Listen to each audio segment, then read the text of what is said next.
Everybody, welcome to Morbid Monday. Oh, I love Morbid Mondays. Did anybody notice when the Pope died, he looked ghastly, completely ghastly.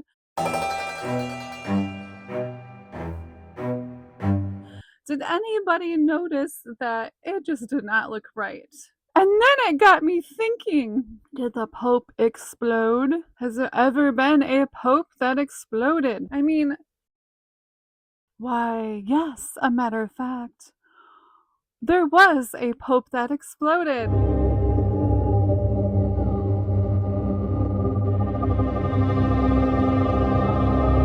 Woo, let's dive in and see what's going on. People were talking like, was it fake? Was he embalmed?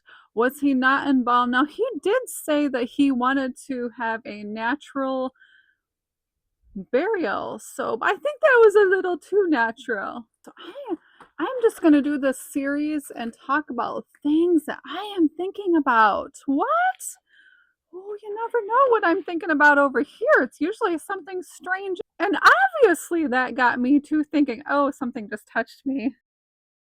And it was Pope the Fifth. I think it's the fifth. It's XII. I haven't been in school for a while. I think it's Pope the Fifth. IV. Let's dive in. I always thought, well, don't they have like the best of the best? When the popes die, don't they have like the best embalmer around? I mean, I don't know. I mean, my mother-in-law just died and she looked like she was like 50 years younger. What? She looked great. I have to say, she looked really good. She looked better than I've ever known her to look. She looked awesome. Now, certain things happen when you die. Certain things do happen because, like if you're laying on your side, blood will pool on your face, or wherever you're laying down, blood will flow down. So, okay, maybe that causes the bruising and the ucky factor of how he looked. I don't know. What do you think? And I'm sporting my mini crosses today. As many as I can get these days. Oh, I just found another one. Yay. And I've got red on. Didn't the Pope wear red? Or is that the cardinals that only did that? I don't know. But hey, I'm not wearing red for blood. Now, don't be disgusting. Come on, guys. This got me thinking because I went on a ghost tour, right? Those ghost tours. Has anybody been on a ghost tour? They're so much fun.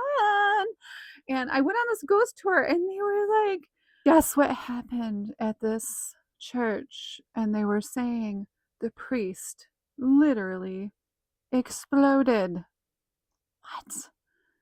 And it was disgusting, but morbidly cool if you like those kind of things. And I'm going to do this series going into Halloween. I thought it'd be perfect to talk about some scary, morbid stuff. Let's dive into some history, shall we? So, Pope Pius XII, he died in his papal summer in Castle Gandolfo. Okay, I'm totally not saying these words right, but we're going to go for it. So, he was born Eugenio Maria Giuseppe Giovanni Pacelli, and he changed his name to Pope Pius. I think they pick their own names, if I can remember right. Now, I am not Catholic, but I think that's what's going on here. He entered into the priesthood at an early age in 1899. Can you imagine? That was actually quite far back if you think about it. That's quite a long time ago. He gave a lot of condolences after King Edward died and Queen Victoria. So it was that kind of time frame. He was Pope and there was a lot of controversy. Some people liked him, some people didn't, because it was during World War II. So 1940s and stuff, you had a lot of controversy going on, especially with everything going on in the world. So there was a lot going on and he probably had a lot on his plate. But so some didn't like him, some did. But if you look at him, I mean, he looks like a nice man.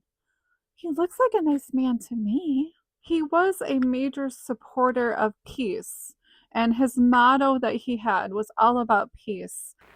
Grant, O Lord, peace in our days, peace to souls, peace to families, peace to our country, peace among nations. May the rainbow of peace cover with the sweep of its serene light. So he sounded like a good guy, and he tried to stop World War II and protested against it and wanted worldwide peace for everyone. So that sounds kind of nice, I have to say. Now, upon his death, I know he wanted more of a natural, to be taken care of kind of naturally. It's said in there that he wanted to be more natural. So he died on the 9th of October in 1958. That was actually quite a long time ago. The last day of his life, his temperature rose steadily and his breathing became very difficult. And at 3:52 Central Time, Thursday, the 9th of October, he gave a smile, he lowered his head, and he died. And it said that he died of heart failure, but it also said that he was so busy and so overworked during this time, and he gave a lot of himself. People thought that he died because he was completely exhausted. I know how that feels. Yes, I know how that feels for sure. And I have a new little kitty cat, and he is climbing over here all over. So if you hear something kind of rustling in the background, that is Mr. Tommy. He might make his appearance. People say he didn't die of any certain illness, that he died of complete exhaustion. Oh, little boy. Mm. Oh, you're a baby. Oh, baby Thomas. You're on camera. Hold on, we need a moment.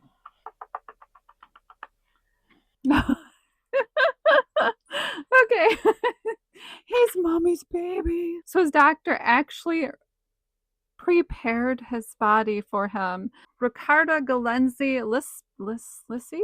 The body was embalmed in the room where he had died. And Pope Pius did not want his organs removed. He wanted a more natural death. So he did say that and go by his wishes.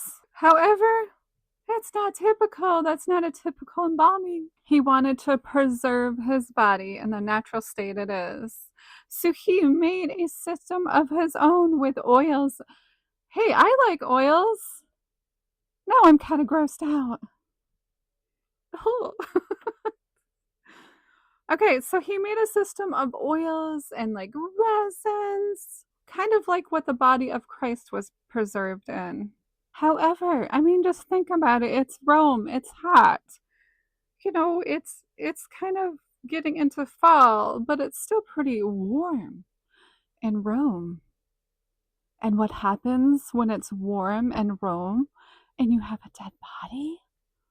What do you think's going to happen? And he had a viewing, and the Swiss guards were changing about every 15 minutes because they said that his body turned emerald green. Oh my word, I love emeralds. This just ruined it for me.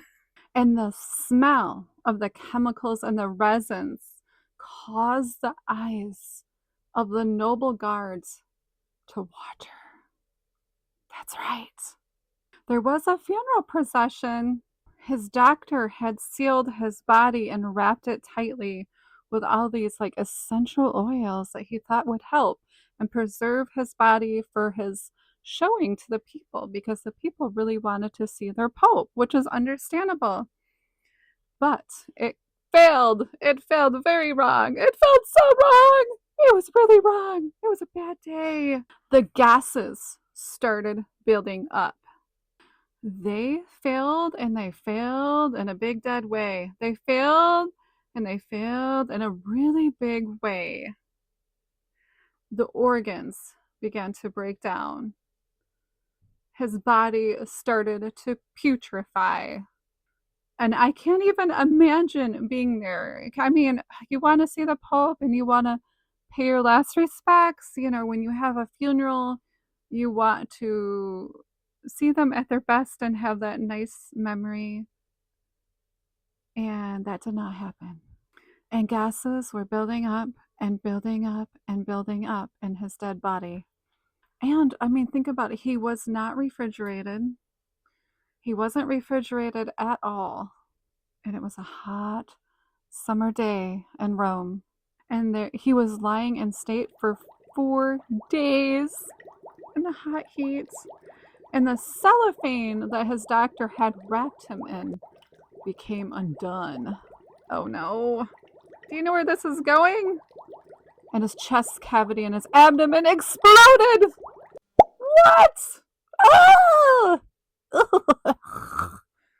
Oh, I cannot imagine. The Swiss guards were standing there and became faint. They had to switch out every couple minutes. The people that made a pilgrimage to see the Pope were horrified. It was overwhelming. The stench was awful. His skin was green. It was the last blow.